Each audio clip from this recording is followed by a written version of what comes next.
I think it's important that everybody understands how serious the situation is. 1.8 billion adults do not move enough to maintain good health. 81% of kids globally at this point in time are not doing enough movement in their daily lives to maintain good health. What we are looking at now is a trend that cannot be said to be short term. This is a really serious business issue and we have to act now. Many of the major players, the Nikes, the Adidases, the Decathlons, the broad range of members uniting in this joint statement. This is a significant moment. Where we are today, and with this data that was released this week, is a really important moment in time. What is the real price of this inactivity to the industry and why it really matters now? The data was pretty horrifying.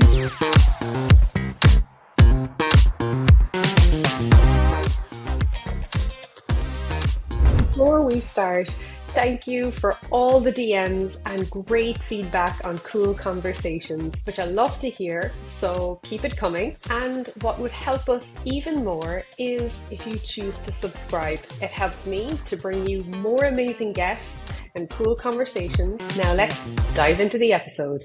Welcome to Kuul Conversations. I'm here today with Emma Zwiebler, newly appointed CEO of the World Federation of the Sporting Goods Industry. Emma, first, congratulations. How are you? Hi, Claire. Thanks very much. I'm good. Very excited to be here talking to you and to your audience. And I think we've had a very busy week at WFSGI. Very happy and excited to be able to share the work that we've been doing on physical activity with you. Brilliant. So let's dive right in. The World Health Organization just dropped some pretty eye-opening statistics on physical inactivity levels in adults and predictions for what's to come. So Emma, for everyone tuning in who may not be up to speed just yet, could you break down the key findings and what they mean for us? So you're absolutely correct that this week, so Wednesday, the 26th of June, the WHO published updated global inactivity levels for adults, and adults they classify as 18 to 64-year-olds. And this was updating data sets that were published back in 2018, where they at that time had determined that 28% of the global adult population was not moving enough to maintain good health. And by that, I mean that they were not moving enough in accordance with the guidelines set by the WHO. So they have a fairly simple and easy to understand approach to physical activity. They recommend up to 150 minutes of moderate exercise per week. Anything below that 150 minutes mark means that you are putting your long-term health and well-being at risk. And so that's why they have this big focus on the 150-minute mark. In 2018, I think it was a bit of a shock to global public health, but also to our industry, that 28% of the global adult population was determined to not be meeting that threshold. And now, just this week, they have published the new data, and perhaps we are disappointed, if not surprised, that has gone in the wrong direction. So global inactivity levels for adults have increased from 28% to 31%. And that's actually a 5 percentage point increase since they started measuring this back in 2010. So we cannot say, unfortunately, that it's a short-term trend brought around by COVID. We can definitely say it's been accelerated by COVID. But I think generally from a sporting goods industry standpoint, what we are looking at now is a trend that cannot be said to be short-term. It is a long-term trend. And it also means that we are very far off track where WHO had hoped that we would be. And maybe that's worth saying that at the time that they published this initial data set in 2018, so 28% of the global adult population not moving enough for health, they published it alongside the Global Action Plan for Physical Activity. So the countries themselves effectively signed up to these recommendations. They aimed to achieve a 10% effective reduction and a 15% effective reduction in inactivity rates by 2025 and 2030. We're in 2024, and it's risen from 28% up to 31%. So we are very, very far away from achieving those goals. And maybe one final thing I'd say, because I've thrown a lot of statistics at you that we can maybe digest a little bit more, is that within this data that they published on Wednesday, they have made the calculation that if this trend continues to 2030, we will actually see global adult inactivity up at 35%. So at 31%, as it was calculated today, that's 1.8 billion adults do not move enough to maintain good health. So sorry to start the podcast with a fairly sobering set of statistics, but I think it's important that everybody understands how serious the situation is when we're looking at global inactivity levels. Wow, there's so much to unpack there, and sobering indeed. Um, from all you've described, the key takeaways that I'm hearing here is we cannot call this a short-term trend.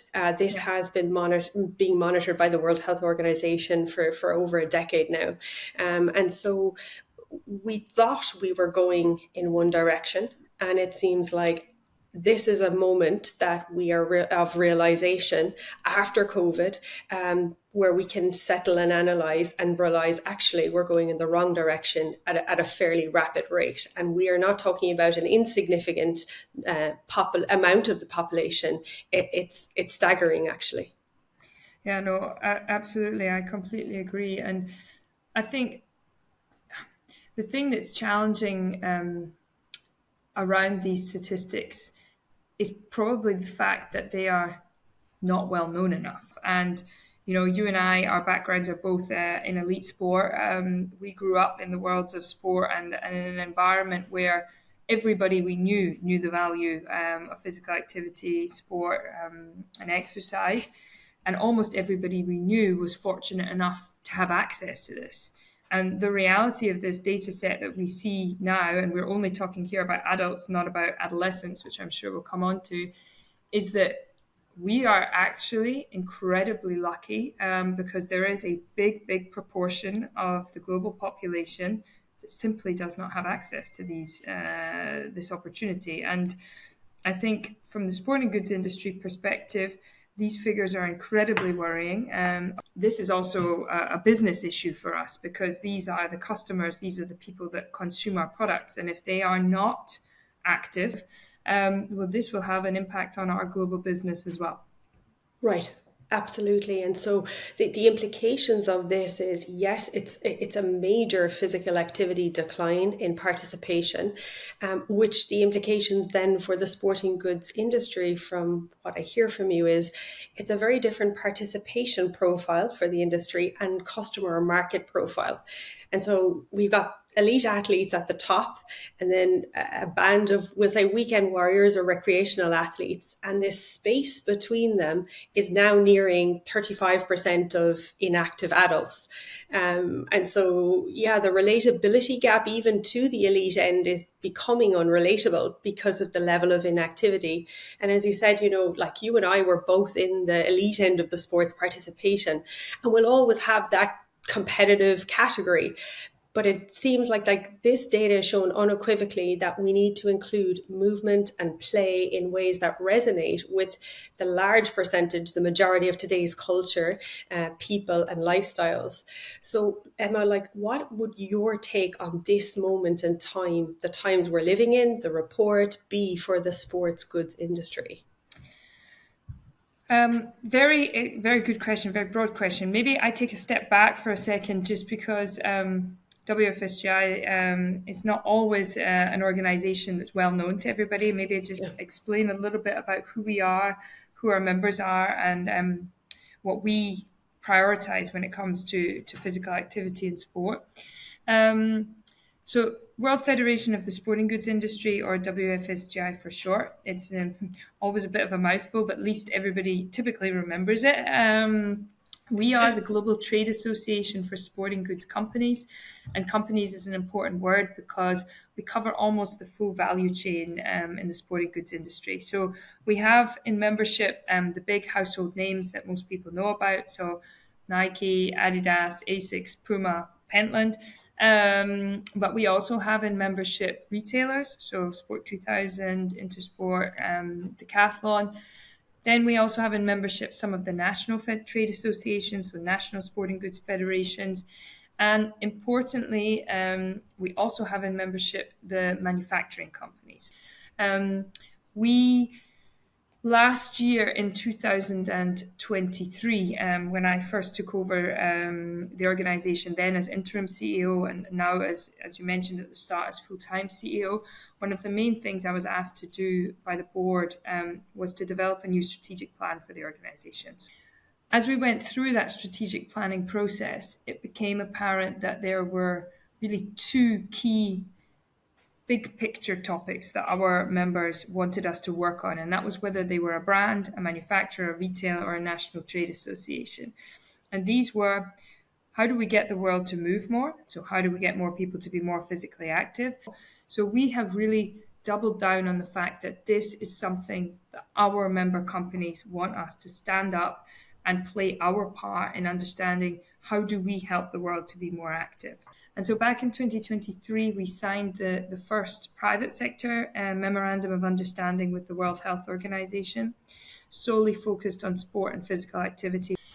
And within that MOU, we set out various objectives that would identify new ways in which private sector could work with WHO to help increase awareness of the issues around physical inactivity and, of course, take action to understand how we can actually help reduce levels of inactivity. I think where we are today, and with this data that was released this week, is a really important moment in time. We have our industry leaders saying, yes, this is an issue where we need to come together as a private sector industry, but also to understand how can we work across sectors. So particularly with WHO, because we have this relationship with them, but also with other international organizations to understand how can we drive real effective change. And so as part of that relationship, we agreed it would be important that we brought our collective industries together to support WHO, to make a noise around this statement, and to really try to elevate this issue beyond where it typically sits. We know that people care about this. We wanted to bring our voices together. And we determined with our physical activity committee and then finally with our board that we would put together a joint industry statement. So a statement coming on behalf of the global sporting goods industry, but also on behalf of the gym and fitness industries, essentially aligning our voices to WHO's to issue a rallying cry of sorts, to say this is a moment in time, this is a significant moment. Yes, many people have been talking about the challenges of inactivity for decades, but we are really now seeing a long-term negative trend, and the time has come to do something about it and to come together and do more, because the current strategies are obviously not working. And so what has happened now is that, courtesy of my fantastic colleagues, Caroline and Linda, who have driven this from a comms and a physical activity perspective, they've worked with our member companies. They've worked with representatives from the gym and fitness industry and from other sporting goods trade associations. We published the joint statement shortly after WHO came out with the data on Wednesday. We had 25 CEOs or C-suite people from leading brands and trade associations coming out in support. And we had multiple companies from our membership publishing the statement on their own platforms as well. I think where we are today is that we are slowly but surely picking up what the impact of that statement has been. But certainly from our perspective, it's had a huge amount of coverage in the trade press. And of course, having our brands reaching out means that, we have reached new audiences that we would not have reached before as a trade association. So first baby step, but to bring our industry together and also with the gym and fitness industry, and to have those leaders come out and support with their own voice, I think is a very important moment in time. On the one hand, it underlines how significant and how terrible that data set is. But on the other hand, it shows that this is an issue that can bring people together and it can bring leading voices together And I have a really strong belief that this will be the first stepping stone in many more collaborations where hopefully we can show that this type of multi-stakeholder cooperation can make a real difference. It's phenomenal, really, what's happened in a very short space of time, like you've highlighted, and even in this week alone. And I think worth noting is historically, brands and in the sporting good industry, and many of your members would have competed fiercely for market share. And today the competition isn't just other brands; it's actually lifestyle. It's this data set. It's a whole new generation with different expectations in the way they move and engage with sport. And I know that you've previously highlighted this. You've said we have to come together to change global behavior en masse for a more healthy and active society. And that's what we've seen this week. Through your leadership at the federation and your team, with many of the major players, as you've highlighted, the Nikes, the Adidases, the Decathlons, the broad range of members uniting in this joint statement, open to working together to grow participation. Like, this is significant. How significant can we say this is for the industry and as a statement to the world? Good question. We've got some initial data which shows, excluding social, we've already reached over 5 million people. And what's important about that number is it is a completely new audiences who hopefully will be engaged by this message and have different contributions to bring to this issue. Ultimately, at the end of the day, inactivity levels affect the entire industry, whether you are a large multi-sport brand, a small swim brand, or an SME cycling brand. Each of those companies will be affected in different ways, sure, by decreasing activity levels. It is such a big topic. We know it's bigger than one brand. We know it's also bigger than our industry. We have not had one company come to us and say, why are you talking about this? This isn't relevant. So the timing is right. And sometimes these things are all about timing, right? Maybe 10, 15 years ago, I can't comment, I wasn't there, but this would have been a much different discussion. I don't know. But what I know today is that these companies, they are backing this. They recognize that this is a huge issue. They recognize that this is a moment in time where we have to take this seriously, because if that trend continues, 2030 is 6 years away, 35% of the adult population is inactive. I haven't done my maths to track what that means for contraction on the sporting goods market, but it's not going to be a positive number. But it's an important moment and we should take stock of it, and we should acknowledge that they did come together on that. And I'm sure we will talk in a minute about the fact that this is one data set that's been updated. WHO is shortly going to update the adolescent data. That's already a horrifying 81% of adolescents being deemed inactive, according to WHO guidelines. But I think now the main thing we have to focus on is understanding how do we build from here. Because I saw some interesting commentary on social. I mean, there were some great supportive comments and people, really identifying, okay, this is a moment that the brands are aligned on a message. But there were some comments saying, okay, great that you're talking, but we need action. I would pressure test that a little bit and push back and say, we do need talking, because not enough people are talking about this outside public health circles. I mean, even in the elite sports world, which is fed by people who are physically active and supported by people from a fan base perspective who are interested in sport and physical activity, I think we need more noise. I think we need our industries to be talking up much more loudly about this. Don't get me wrong, that doesn't mean we don't need action, but actually we need more moments like this, and we need more industries to be talking about it. I mean, I think it's great that sporting goods and the gym and fitness industries have made this first step. So yes, I think this has been a moment. We're not there yet to be able to quantitatively assess what the impact has been, because we're only 2 days out of it. But qualitatively, I think this is something that we need to stand back and say, this was great. Now we need to build on it. Absolutely, absolutely. And in those member statements that came out this week, and showing their commitment to your strategic Yeah. pillars and actions. Some actually went a little further with detailing their Yeah. actionable approaches. In particular, I think Nike's chief of Yeah. impact, Vanessa, in her statement, she talked about and emphasized how Nike is very much involved and committed to everyone deserving Yeah. the opportunity to fall in love with movement. And that begins with youth. And their approach is focused on increasing the access and opportunity, and particularly with girls and youth centered play.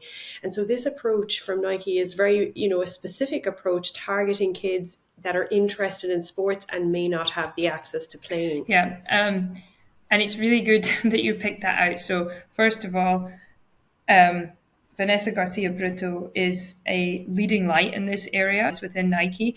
We're grateful that her colleague Rosalind Kennedy is still chairing the physical activity from a Nike perspective.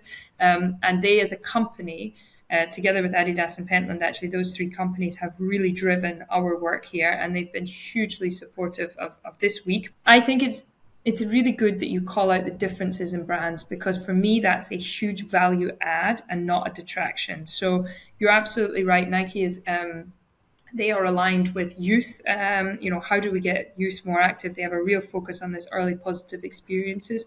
They also have a particular focus on coaching, thinking that they have a strong belief that this is a really important solution to get more people to be more active. Other brands have different focuses. Cycling brands will be focused on how do we get more people cycling, right? How can we make tangible commitments to make sure that more kids have access to bicycles? That's a completely different strategy to Nike, because Nike are not currently in the cycling vertical.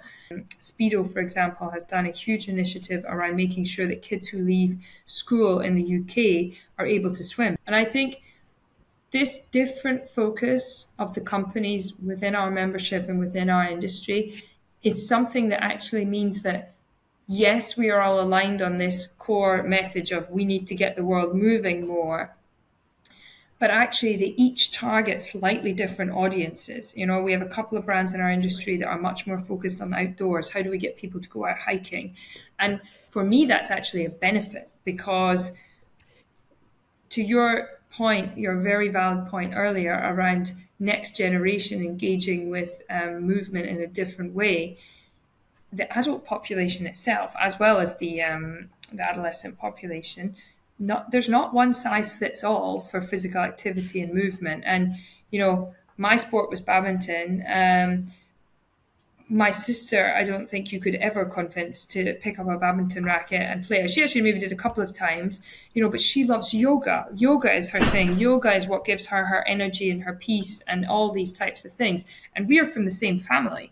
So, if we are that different in what gives us that, joy of physical movement and mental health benefits, then of course, the rest of the population is equally going to be different in what gives them that energy.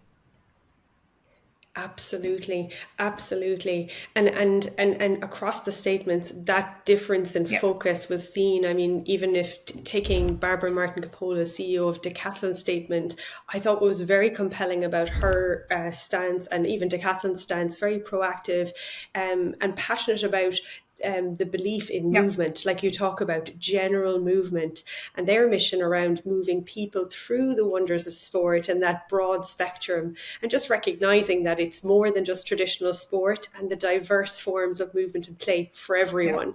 So that's really interesting, and it's a huge benefit from the Yeah. industry, that there's so many areas that can be looked at. And it seems like, when we look at it, it's no longer there was some talk, as you said, around it, not enough, and sometimes it fitted in the corporate social responsibility bucket and small initiatives here, and it was a nice to have. And I think the World Health Organization's data set is saying to every sector, including the sports industry sector, that it's more than that now. It's at a serious point. And for all of us, for business, as you've pointed out, it's about survival and staying relevant, because it is impacting the bottom line on top of all the other economic headwinds that we have.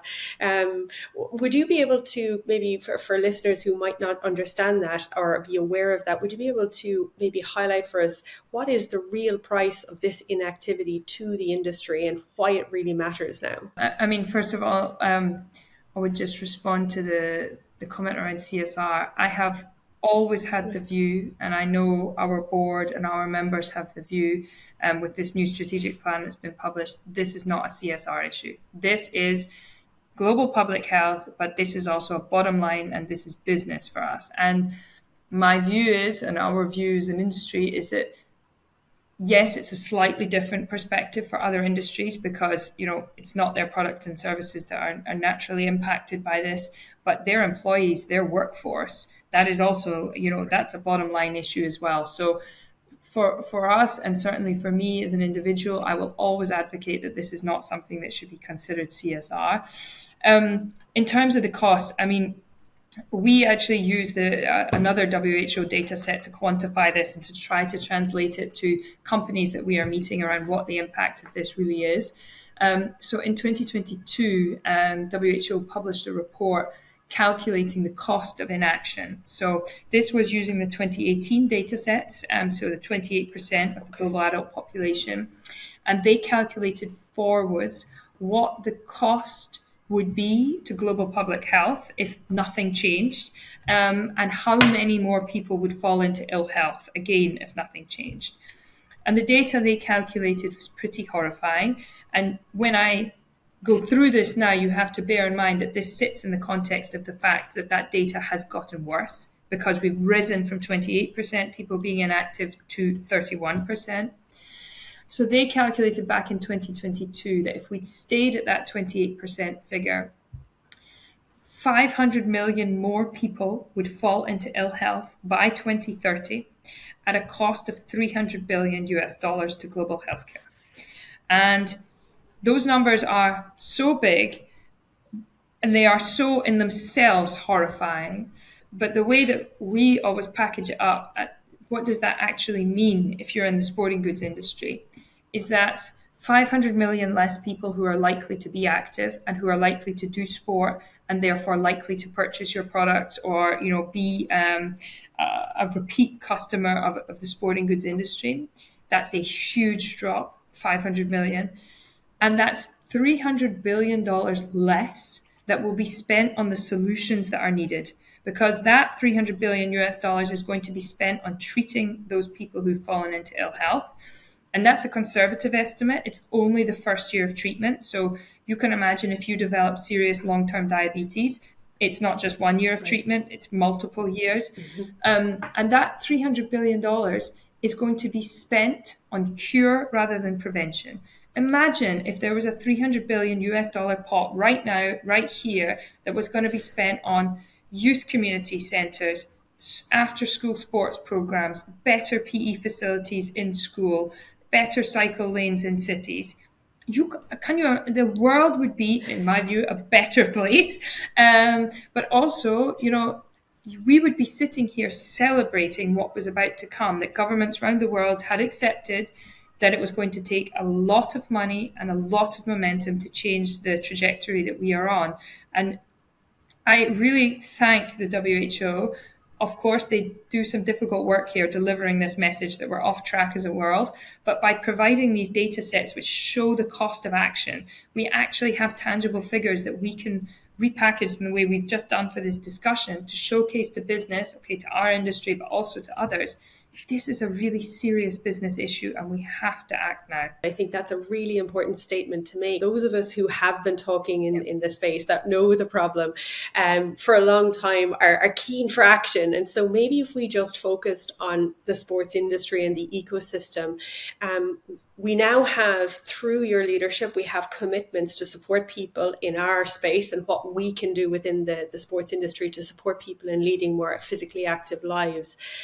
One of the challenges as an industry that we face is that our sports ecosystem has, traditionally been built on competition and performance. So like everything from club structures, national federations, sports apparel, media investors, it's built on a pyramid structure of outcomes that are like competition, performance, consumption. And even public investment, into sports backs this type of model. So it creates a system that's maybe not so structured for the lifelong participation that we're looking for and now needing for the majority of consumers and people. And so what I find so interesting is we've actually had a lot of innovation in other aspects of the sports industry, but yet we still have like this legacy core model or system, or of outdated playbooks.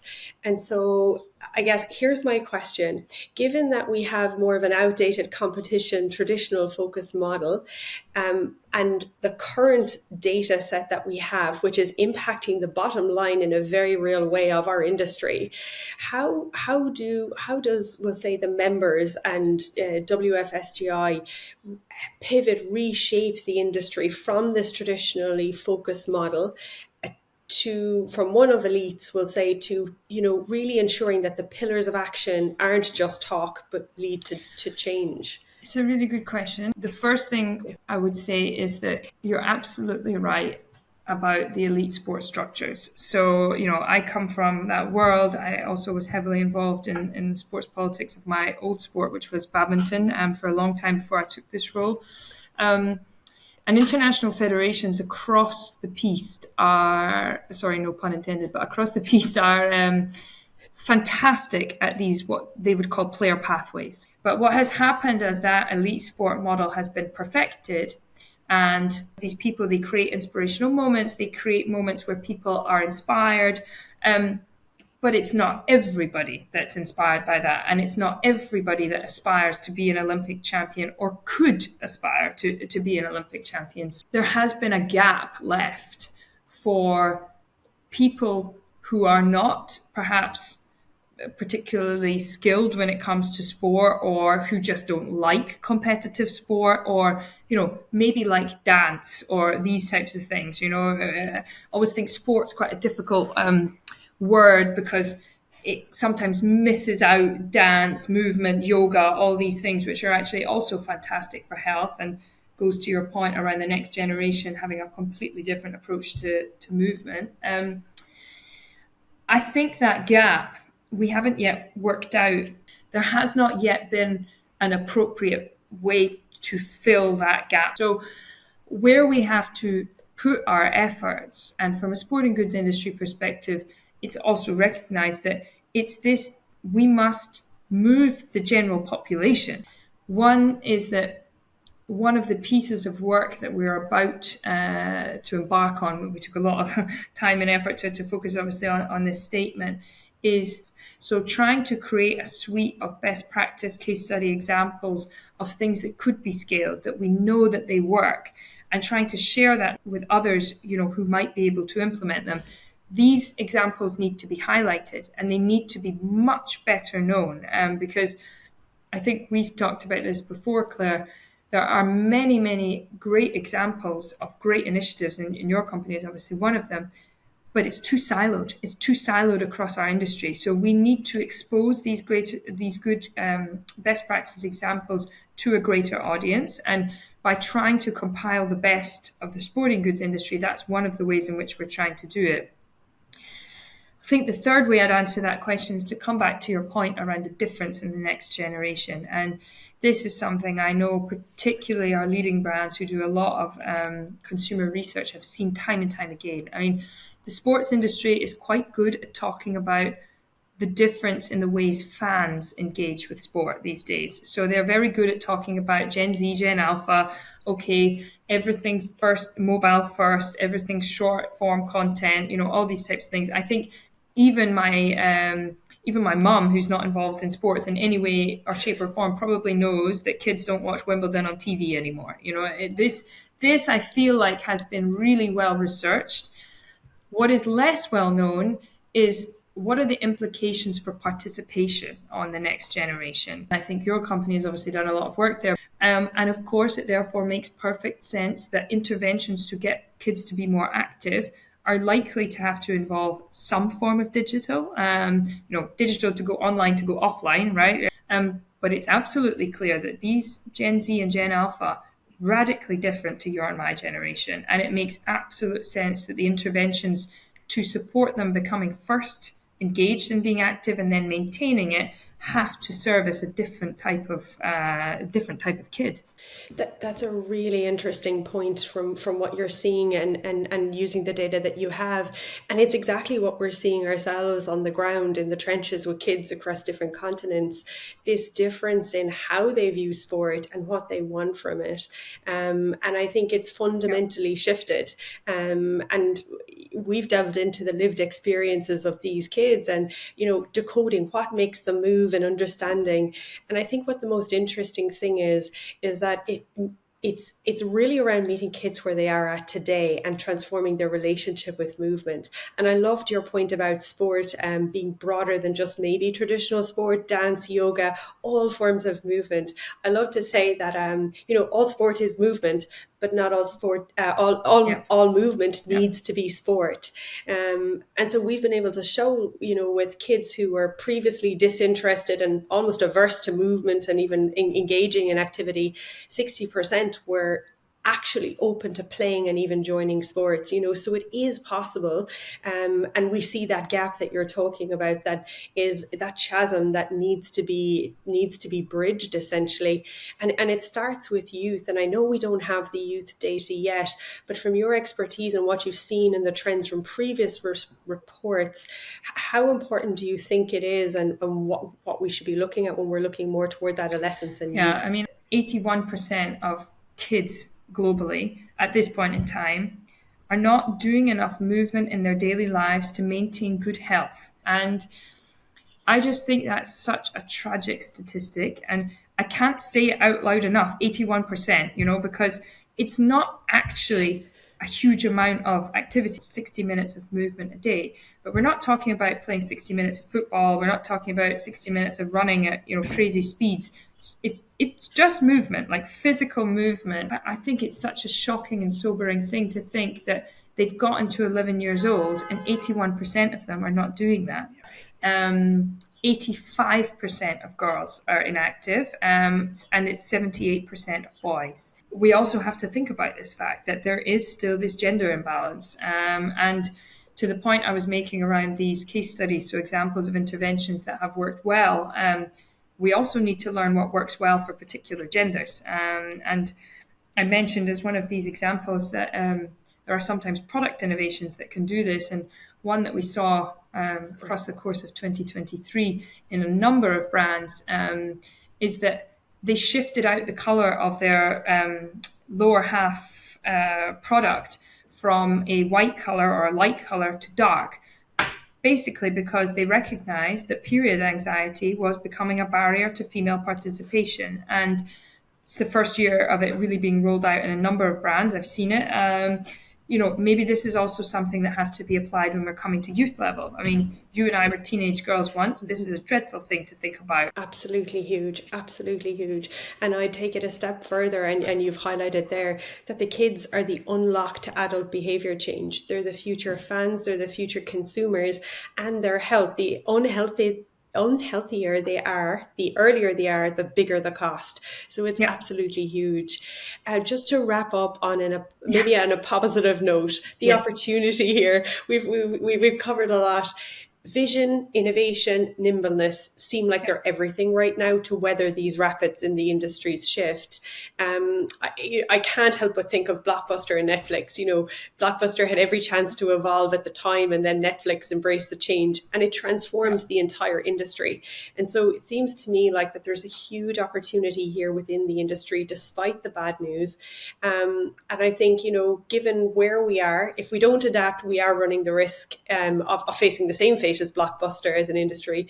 But there's a lot of opportunity here to pivot, to innovate, and really just change the game and advance the industry. And, you know, sometimes it's when we face our greatest challenges that we find a new ways forward. You're absolutely right. And I'm really glad you brought us back to that, because that was actually part of my statement that I released on Wednesday, was that, look, these figures are shocking, but in every crisis, there is this opportunity for bold, innovative action. And I think what we saw with the industries aligning their voices for the first time was step one of that. You know, this is not step one and done. This is step one, and okay, where can we go from here? And sometimes with these types of multi-stakeholder initiatives, you know, it is complex, because, to go back to our earlier discussion, mass behavior change on this scale is not easy, but this work is necessary.